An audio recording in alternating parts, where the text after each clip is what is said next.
If you've ever been the family embarrassment while your sibling got all the glory, hit that like button and subscribe right now. You're not going to want to miss what happened next. My name is Elena Vasquez, and for 26 years, I was the family disappointment. The dropout. The one who couldn't finish anything. The sister who worked in customer service, while my older sister Isabella became a corporate executive at a pharmaceutical company. Isabella was everything my parents wanted. MBA from Northwestern. Director of Operations at MedTech Solutions, earning $240,000 a year. Engaged to Christopher Blackwell III, whose family owned a chain of private hospitals across Texas. They lived in a penthouse in downtown Dallas that Mom showed photos of to literally everyone she met. Me. I lived in a 750-square-foot apartment in Deep Ellum that Mom described as Elena's bohemian phase that's concerning at her age. I dropped out of college after 2 years. Couldn't handle the workload, Dad told people, his voice laden with disappointment. The truth was more complicated, but they never asked for it. The family hierarchy was established at every gathering. Isabella would discuss her latest product launch, her team management strategies, her networking at medical conferences. Christopher would talk about the Blackwell Family Foundation, their yacht club, their connections to state legislators. Me. When I mentioned my work, Mom would change the subject within 30 seconds. That's nice, dear. Isabella, tell everyone about the award you received. The award was always the conversation ender. Isabella had won Rising Star in Pharmaceutical Operations from some industry magazine. She'd had it framed, 3 copies. One in her office, one in her penthouse, one at Mom and Dad's house in the living room where everyone could see it. My parents' house had exactly 0 photos of me anywhere visible. They were all in a drawer in the guest room. I'd found them once while looking for extra blankets. The wedding planning started 18 months before the actual date. Isabella wanted perfection. A $380,000 ceremony at the Rosewood Mansion, 300 guests, designer dress, celebrity wedding planner. The Blackwell family was contributing $200,000. Mom and Dad mortgaged their house to pay for the rest. This is a once-in-a-lifetime event, Mom said, her eyes shining. Isabella deserves the wedding of her dreams. I was initially supposed to be a bridesmaid. Then I got downgraded to regular guest, when Isabella decided to only have her pharmaceutical colleagues in the wedding party, for the optics. Then 3 weeks before the wedding I got the text. I was in my apartment reviewing quarterly financials on my laptop when my phone buzzed. Elena, we need to talk about the wedding. Christopher's parents are very image conscious. They've been asking about our family. I think it's best if you don't come. You'd be more comfortable anyway. These aren't your kind of people. Hope you understand. Bella. I stared at the message for a long moment. Read it 3 times. Let the words sink in like stones in water. My own sister was uninviting me from her wedding. I typed back, understood. Nothing else. Just that one word. My phone rang immediately. Isabella. Elena, please don't be dramatic about this. I'm not being dramatic. You asked me not to come. I'm not coming. It's complicated. The Blackwells are connected to everyone in Dallas. Christopher's father golfs with the lieutenant governor. His mother is on the board of the Dallas Museum of Art. They have certain expectations. About what I do for a living. About presentation. About success. About, look, you work in customer service. You live in Deep Ellum. You drive a Honda Fit. Christopher's cousin is a state senator. His uncle owns a private equity firm. Can you understand why this might be awkward? Perfectly clear. Don't be like that. After the wedding, after things settle down, we'll do a family dinner. Just us. Sure, Bella. Enjoy your wedding. I hung up. Sat in the silence of my apartment. Looked around at my modest furniture, my small kitchen, my single bathroom that Isabella had once described as aggressively tiny. Then I opened my laptop and pulled up the calendar for the Austin Governor's Business Awards ceremony. It was scheduled for the same night as Isabella's wedding. April 15th. I'd been planning to skip the awards ceremony to attend the wedding. Not anymore. Here's what my family didn't know, what none of them had bothered to ask about in the 4 years since I'd dropped out. I didn't drop out because I couldn't handle the workload. I dropped out because I'd built something that couldn't wait. During my sophomore year at UT Austin, I'd noticed something. Every small business I talked to, restaurants, boutiques, service providers, was struggling with the same problem. They couldn't afford enterprise-level customer relationship management software. The cheap options were terrible. The good options cost $50,000 to $200,000 annually. So I built something in between. I taught myself to code. Spent every night for 8 months building a CRM platform specifically designed for small businesses. Cloud-based, intuitive interface, priced at $99 to $299 monthly depending on features. Everything a small business needed, nothing they didn't. I called it Client Flow. I dropped out in 2020 to run it full-time. My parents thought I was throwing my life away. They didn't know I'd already signed my first 50 clients and was generating $8,000 monthly in recurring revenue. By 2021, Client Flow had 800 clients and was generating $180,000 monthly. By 2022, 3,200 clients and $640,000 monthly. By 2023, we'd hit 8,500 clients across the United States and were generating $1.9 million monthly, $22.8 million annually. I had a team of 24 people. A CFO who'd previously worked at Oracle. A head of sales who'd built 3 successful startups. A customer success team of 12 handling support tickets and onboarding. My company was valued at $87 million in our Series B funding round in January 2024. But I kept my apartment in Deep Ellum. Kept my Honda Fit. Kept showing up to family dinners in jeans and t-shirts while Isabella wore her designer suits. I worked from home most days, and when family asked what I did, I said customer service, which was technically true. I was serving customers. Just also happened to own the company. I let them believe what they wanted to believe. Because I needed to know, would they love me without the success? Would they value me just for being Elena? The answer had always been obvious. But Isabella's text made it crystal clear. The Texas Governor's Business Awards were a big deal. Started 15 years ago to recognize young entrepreneurs who were creating jobs and driving innovation in the state. The under 30 category was particularly prestigious. Only 5 winners annually, selected from hundreds of nominees. I'd been nominated by one of my investors, a venture capitalist who sat on 3 corporate boards and had the governor's personal cell number. When I won, I'd initially planned to keep it quiet, attend the ceremony, accept the award, and let it fade into the background. But circumstances had changed. Drop a comment and let me know where you're watching from tonight. The awards ceremony was at the Four Seasons in Austin. Black tie, 500 attendees, live streamed on multiple platforms. Forbes was covering it. The Austin Business Journal had a full team there. Every major tech CEO in Texas would be in attendance. I bought a dress. Not just any dress. A custom Alexander McQueen in midnight blue that cost $8,000. Hair and makeup by the same team that handled Austin Fashion Week. Shoes that cost more than my monthly rent. When I looked in the mirror the night of the ceremony, I barely recognized myself. My date for the evening was Marcus Chen, CEO of a semiconductor company that had just gone public for $3.2 billion.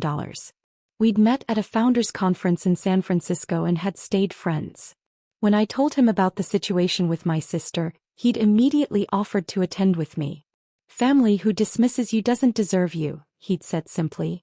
Let's make sure your success is impossible to ignore. The ceremony started at 7 p.m., exactly the same time as Isabella's wedding ceremony at the Rosewood Mansion, 200 miles north in Dallas. Governor Rebecca Martinez gave the opening remarks. The room was filled with power, CEOs, investors, politicians, journalists. I sat at a front table with Marcus, my CFO David, and 2 of my early investors. The Under 30 awards were the centerpiece of the evening. They announced the winners in reverse order, 5th place through 1st place, with increasing fanfare for each. When they got to 1st place, Governor Martinez returned to the podium. Our final Under 30 award winner, she said, represents the kind of innovation Texas needs. In just 4 years, she's built a company that serves over 8,500 small businesses across America, creating 24 high-paying jobs right here in Austin, with revenue exceeding $22 million annually and a company valuation of $87 million. Photos of Client Flow appeared on the massive screens flanking the stage. Screenshots of our platform, testimonials from happy clients, graphs showing our explosive growth. She's a first-generation college student who dropped out to pursue her vision. She taught herself to code. She's disrupted an industry dominated by giants. And she's just 26 years old. The room was silent, hanging on every word. Please welcome to the stage, Elena Vasquez, founder and CEO of Client Flow. The room erupted in applause. I stood, Marcus squeezing my hand supportively. Walked to the stage in my $8,000 dress and $1,200 shoes. Shook hands with the governor of Texas. Governor Martinez handed me a crystal trophy. Heavy, substantial, impossibly more prestigious than Isabella's Industry Magazine award. Elena, the governor said into the microphone, tell us what drove you to build Client Flow. I took the microphone, looked out at 500 of the most powerful people in Texas business and spoke clearly. I built Client Flow because I saw small business owners being underserved. They needed tools to compete but couldn't afford them. I wanted to democratize access to technology that could transform their businesses. And you dropped out of college to do this? I did. It was the hardest decision of my life. My family didn't understand. They thought I was throwing away my future. I paused. Turns out I was building it. The room laughed and applauded. What advice would you give to young entrepreneurs whose families don't support them? Build it anyway, I said firmly. The people who truly love you will celebrate your success when they see it. And if they don't? Then you've built something even more important, your independence. More applause, louder this time. The governor posed with me for photos. Professional photographers captured the moment from every angle. The governor handing me the trophy, both of us smiling, the Client Flow logo on the screens behind us. Forbes posted the photos to social media within minutes. Tagged me, tagged Client Flow, tagged the governor. The caption read, Elena Vasquez, 26, receives the prestigious Governor's Under 30 CEO Award for building an $87 million company that's revolutionizing small business technology. Hashtag Texas Tech, hashtag Women in Business, hashtag Under 30 Inch. The post went viral immediately. 50,000 likes in the first hour. Comments from business leaders, entrepreneurs, journalists. Shares from major tech accounts. While Isabella was saying her vows at the Rosewood Mansion, I was trending on social media. My phone started buzzing incessantly. I'd silenced it for the ceremony, but I could feel it vibrating in my clutch. Text after text after text. I ignored it. Focused on the evening. Networked with CEOs who wanted to talk about Client Flow's growth strategy. Spoke with journalists who wanted interviews. Posed for more photos with Marcus, with my team, with other award winners. At 10 p.m. during the reception I finally checked my phone. 127 unread messages. The first was from my college roommate. Elena. You're on Forbes. The governor. What the actual fuck? Then my former study group. You built an $87 million company? Then people I hadn't talked to in years. All variations of the same shock and congratulations. And then buried in the avalanche. Mom. That. Isabella. Mom's message was time-stamped 7:47 p.m. during Isabella's wedding reception. Elena, people are showing me photos of you with the governor? Is this real? Please call me. Dad's was time-stamped 8:15 p.m. We need to talk about what we're seeing online. Why didn't you tell us? Isabella's was time-stamped 9:03 p.m. My wedding guests are all on their phones looking at your Forbes feature. You did this on purpose. On my wedding day. How could you? I put my phone away without responding. Marcus noticed my expression. Family. Family. You okay? Better than okay, I said. For the first time in my life, I don't need their approval. The aftermath was spectacular. By midnight, the Forbes article had 200,000 shares. The photos of me with the governor were everywhere. Twitter, LinkedIn, Instagram, Facebook. Business publications were requesting interviews. Venture capital firms were emailing about Series C funding discussions. Client Flow's website traffic increased 847% overnight. We received 2,300 demo requests in 24 hours. Our sales team was overwhelmed. The Texas business community was small and interconnected. It took less than 48 hours for the news to reach Christopher's parents. Isabella called me Sunday afternoon, 2 days after her wedding. I was in my apartment, still in my Client Flow t-shirt and sweatpants, reviewing demo request prioritization with my sales team over Zoom. I let it ring. She called again. I declined the call. She texted, "We need to talk. Please." I replied. You uninvited me from your wedding because I'd embarrass you. What's left to talk about? I didn't know. You didn't know because you never asked. You assumed. Please, Elena. Christopher's parents saw the Forbes article. They're asking why you weren't at the wedding. They think we're in a fight. This is making us look bad. I stared at that message for a long moment. Then typed, not my problem. Enjoy your marriage. She didn't respond. Mom called an hour later. I answered mostly because I was curious. Elena Maria Vasquez, what is going on? Hi, Mom. Don't hi, Mom me. An $87 million company? The governor? Forbes? And you didn't tell us. You never asked what I actually did for work. You said customer service. I do customer service. I'm serving 8,500 customers. I just also happen to own the company. Silence on the other end. Why didn't you tell us? Her voice cracked slightly. Would you have believed me? What? If I'd told you 4 years ago that I was building a company, that I'd dropped out of school to be an entrepreneur, would you have supported me? Or would you have told me I was throwing my life away? More silence. You have to understand, Elena. We were worried. You dropped out, you were living in that tiny apartment, you never seemed to have any money. I was reinvesting everything into the company. That's how startups work. We didn't know that. You didn't explain. I shouldn't have to explain myself to earn basic respect from my own family. My voice was calm but firm. For 4 years, you've treated me like a failure.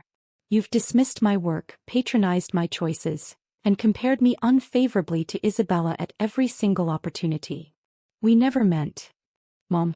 Isabella uninvited me from her wedding because I would embarrass her in front of the Blackwells. That's not a misunderstanding. That's not poor communication.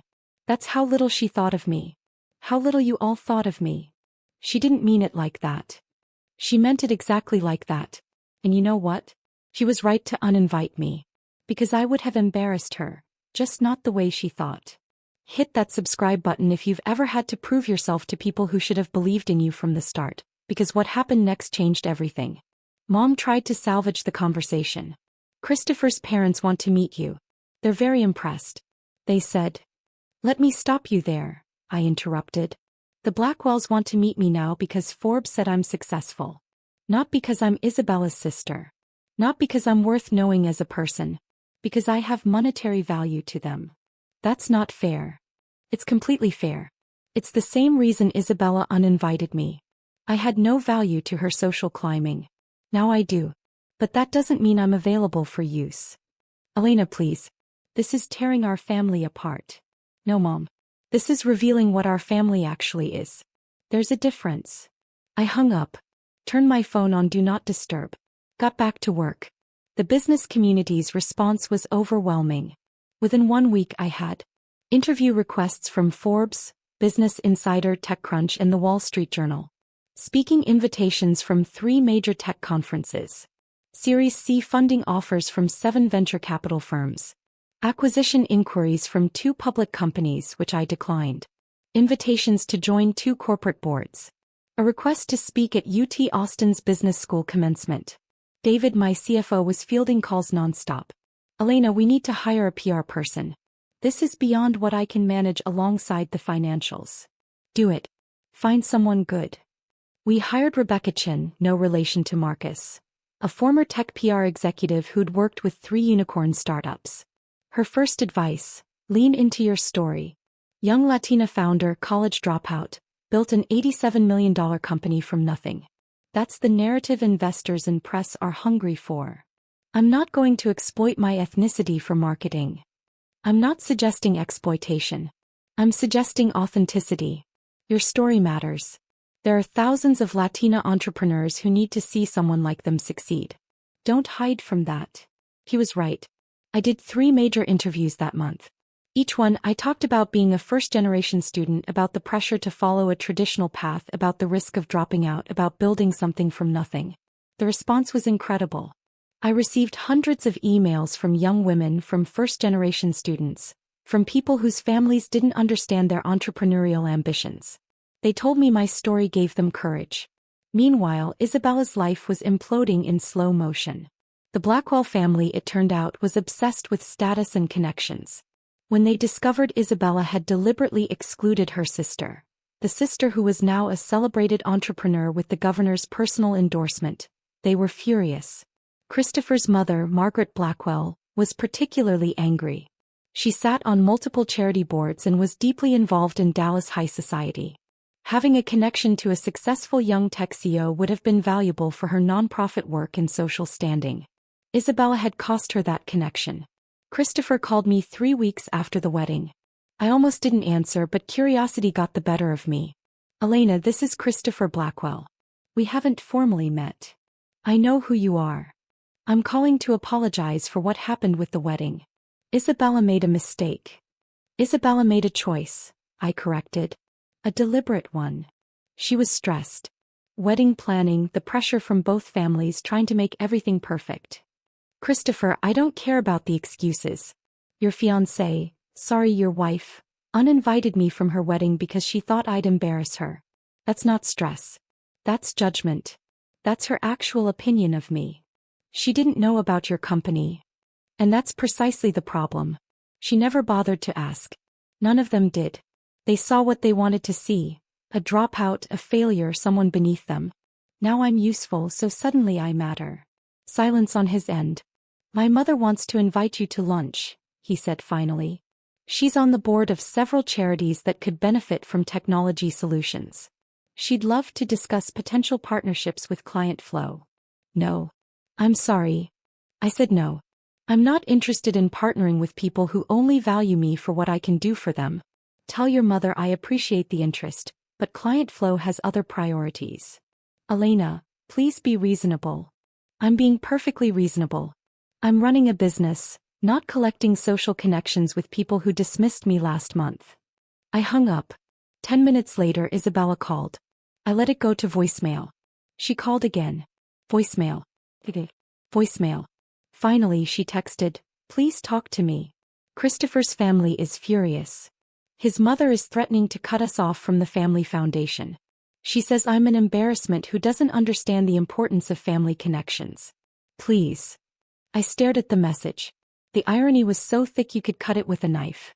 I replied, now you know how it feels to be called an embarrassment by your own family. Enjoy it. She tried calling 17 more times that day. I blocked her number. Mom showed up at my apartment the following Sunday. Just appeared at my door, which was bold considering I lived in a building with security and she didn't have the code. Someone must have let her in. Elena, we need to talk. Face to face. I considered closing the door. Instead, I let her in. My apartment suddenly felt smaller with her in it. She looked around, at my IKEA furniture, my small kitchen, my wall of photographs from my travels. Her expression was complicated, like she was seeing something that didn't compute. This is where you've been living? For 4 years. Yes. While you were building an $87 million company? While I was reinvesting every penny into growth. Yes. She sat down on my couch without being invited. Your father and I, we feel terrible. We didn't know. You didn't ask. You said you did customer service. I do. Just at a higher level than you assumed. I leaned against my kitchen counter. Mom, what do you want? Why are you here? I want to understand. Why didn't you tell us? I needed to know if you loved me without the success. If you'd value me just for being Elena. Your daughter. Not Elena the CEO, not Elena the award winner. Just Elena. Of course we love you. Do you? Because for 4 years, you've treated me like a disappointment. You've praised Isabella constantly while dismissing everything I did. You've introduced her as my daughter, the pharmaceutical executive, and me as my younger daughter who does various things. Her face crumpled slightly. I didn't realize. That's the problem. You didn't realize because you didn't care enough to look deeper. You saw what you wanted to see, a dropout who couldn't hack it in college. It never occurred to you that I might have left for a good reason. What was the reason? Really? I built something that couldn't wait. Every day I stayed in school was a day my competitors got ahead. I had clients willing to pay for my product. I had investors interested in funding me. I had a window of opportunity that would close if I didn't act. So you dropped out. So I dropped out. And you've held it against me ever since. She looked down at her hands. Your father mortgaged the house for Isabella's wedding. I know. We couldn't have done that for you. We're tapped out now. When you get married, if you want a big wedding. Mom, I don't want a big wedding. And if I did, I'd pay for it myself. I can afford it. I paused. That's not why I'm upset. I'm upset because you valued Isabella's happiness enough to mortgage your house, but you couldn't be bothered to understand what I was building. We didn't know there was anything to understand. Because you never asked. You never showed genuine interest in my life. You never wanted to know what I actually did every day. You just assumed I was failing and left it at that. The silence stretched between us like a canyon. What do you want from us, Elena? What would make this right? I want you to understand that you can't undo 4 years of dismissiveness with one conversation. I want you to recognize that your love felt conditional, dependent on me meeting your expectations of success. And I want you to understand that I don't need your validation anymore. I've built a life without it. You're our daughter. Am I? Because Isabella is the daughter you brag about. I'm the one you make excuses for. That's not. She stopped. Reconsidered. That was true. I can see that now. And I'm sorry. It was the first actual apology she'd offered. I need time, Mom. I need space to figure out what kind of relationship we can have going forward. One that's based on who I actually am, not who you wish I'd been. How much time? I don't know. Months. Maybe longer. She looked stricken. Isabella's marriage is already strained because of this. Christopher's family is furious with her. She's barely talking to us. And now you. Isabella's marriage is strained because she made a choice that backfired. That's not my responsibility to fix. She's your sister. She uninvited me from her wedding, Mom. She told me I'd embarrass her. That's not sisterly love. That's contempt. She's sorry. I'm sure she is. Sorry that it blew up in her face. Sorry that it's causing her social problems. But I don't think she's actually sorry for how she treated me. She's just sorry about the consequences. Mom stood up, her movements heavy. I should go. Yeah. At the door she turned back. Your father wants to see you. Will you consider having dinner with us? Eventually. Not yet. When? When I'm ready. When I trust that you want to see me, not just manage the situation. She left. I closed the door, leaned against it, and exhaled slowly. My phone buzzed. A text from Marcus. Saw your mom's car leaving your building. You okay? He'd been monitoring the situation, concerned about my family showing up unexpectedly. I'm okay. Standing my ground. Good. You deserve better. Don't settle for less. I smiled at the phone. Chosen family, I was learning, was often better than biological family. Over the next 3 months, the transformation was complete. Client Flow secured $32 million in Series C funding, valuing the company at $124 million. We hired 18 more people. Opened a second office in San Francisco. Signed partnerships with 3 major small business associations. I was invited to speak at South by Southwest about entrepreneurship and resilience. 5,000 people attended. Standing room only. The Wall Street Journal did a feature profile.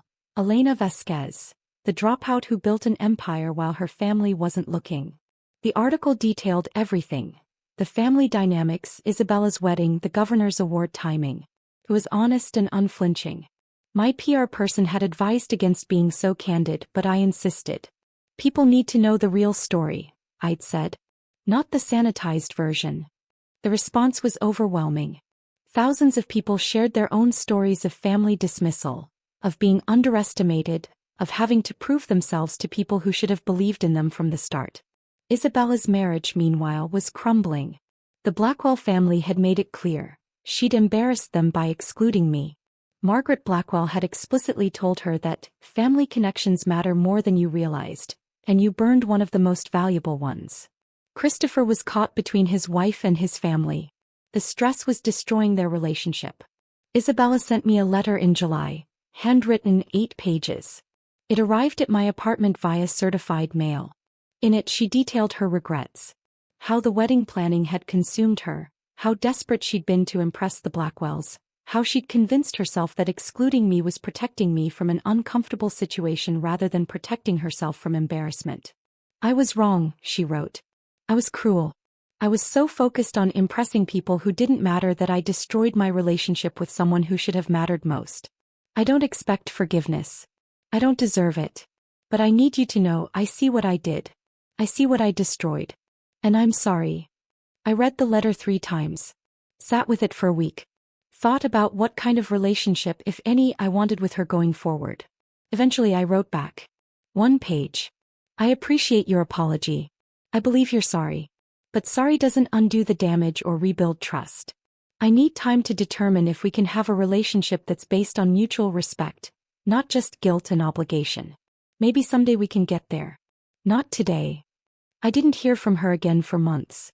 In September, 6 months after the awards ceremony, I bought a house. A beautiful modern home in Travis Heights with 3 bedrooms, a home office, and a studio space for the photography hobby I'd maintained throughout everything. Floor-to-ceiling windows, a view of downtown Austin, 2,800 square feet of peace and light. Cost $1.4 million. I paid cash. My parents found out through Facebook. I'd posted a photo with the caption, "New chapter," showing my living room view. Dad called. We hadn't spoken since the awards ceremony aftermath. "Elena, can we talk?" "We're talking. I mean really talk. In person." "Why?"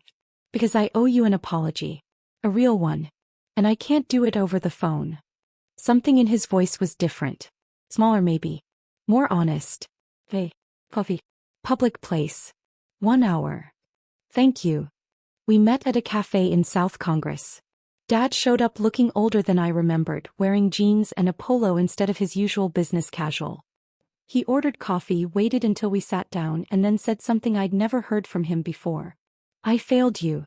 I said nothing. Let him continue. "I projected my own fears onto you. I built my business the traditional way, college, MBA, corporate job, then entrepreneurship. When you dropped out, I saw it as recklessness, as failure, as you throwing away opportunities I'd worked so hard to give you. I didn't throw anything away. I know that now. But I didn't know it then. And instead of asking, instead of trusting you, I judged you." His hands gripped his coffee cup. "Your mother and I both did. We treated Isabella like she was succeeding and you like you were failing. And the whole time you were building something extraordinary. I was. And you never noticed. We never looked. That's worse." He met my eyes. "I'm not asking for immediate forgiveness. I'm not asking you to forget 4 years of disappointment and dismissiveness. I'm just asking for a chance to build something new. A relationship based on who you actually are, not who I thought you should be." That's exactly what I told Mom. She told me. She said you needed time and space. I'm here to say, take all the time you need. But please don't close the door completely. Leave it open a crack. Let me prove I can do better. I studied him. Looked for signs of manipulation, of self-interest. Found only genuine regret.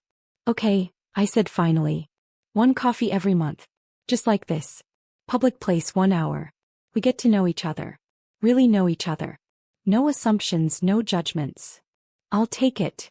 We've been meeting monthly since then. Slowly, carefully, we're building something that might eventually resemble a healthy father-daughter relationship. It's not what either of us imagined, but it's honest. If you've ever had to walk away to save yourself, tell me your story in the comments. Does any of this feel familiar? What would you have done? Isabella and Christopher separated in December, 8 months after their $380,000 wedding. The marriage lasted less than a year.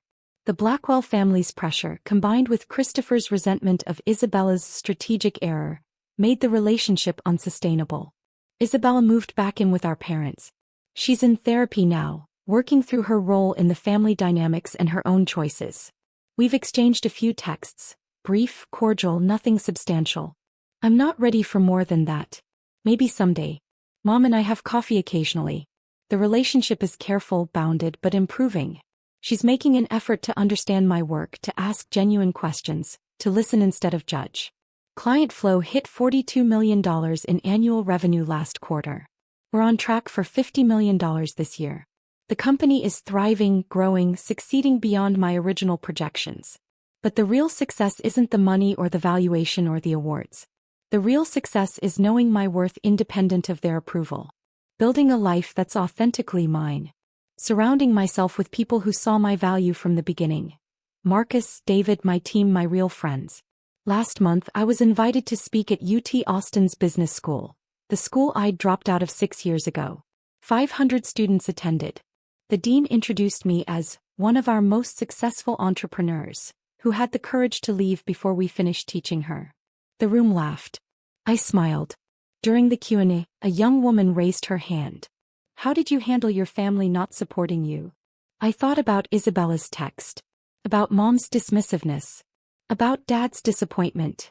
About 4 years of being treated like a failure while building an empire. I built it anyway, I said simply. The people who truly love you will celebrate your success when they see it. And if they don't? Then you've built something even more important than a company. You've built your independence. The room erupted in applause. After the speech, dozens of students wanted to talk, to share their own stories of unsupportive families, to ask advice about taking risks their parents didn't understand. I stayed for 2 hours talking to each one, sharing what I'd learned. Because here's the truth they don't tell you about success. It's not about proving yourself to people who doubted you. It's about building something so authentic, so true to yourself, that their doubt becomes irrelevant. Isabella thought I'd embarrass her at her wedding. In a way she was right. Just not the way she imagined. While she was performing for the Blackwells, I was receiving recognition from the governor. While she was trying to impress people who didn't matter, I was building something that would outlast all of their opinions. The greatest revenge isn't proving them wrong. It's building a life so fulfilling that their approval becomes unnecessary. I'm 28 now. Client flow is valued at $124 million in climbing. I own a beautiful home. I have genuine friendships. I'm building relationships with my parents based on honesty instead of performance. And Isabella? She's figuring out who she is without the Blackwell family approval, without her executive title she quit after the separation, without the validation she'd built her identity around. Maybe she'll find herself. Maybe we'll eventually rebuild our relationship. Maybe not. Either way, I'm okay. Because I learned the most important lesson of all. Your worth doesn't come from family approval or societal validation or impressive titles. Your worth comes from building something true, something yours, something that reflects who you actually are. And no one, not family, not in-laws, not anyone, can take that away from you. The trophy from the governor sits on my desk. Not because it proves anything to anyone else, but because it reminds me, I built this. On my own terms. Without permission. Without approval. And it was worth every single second of being underestimated.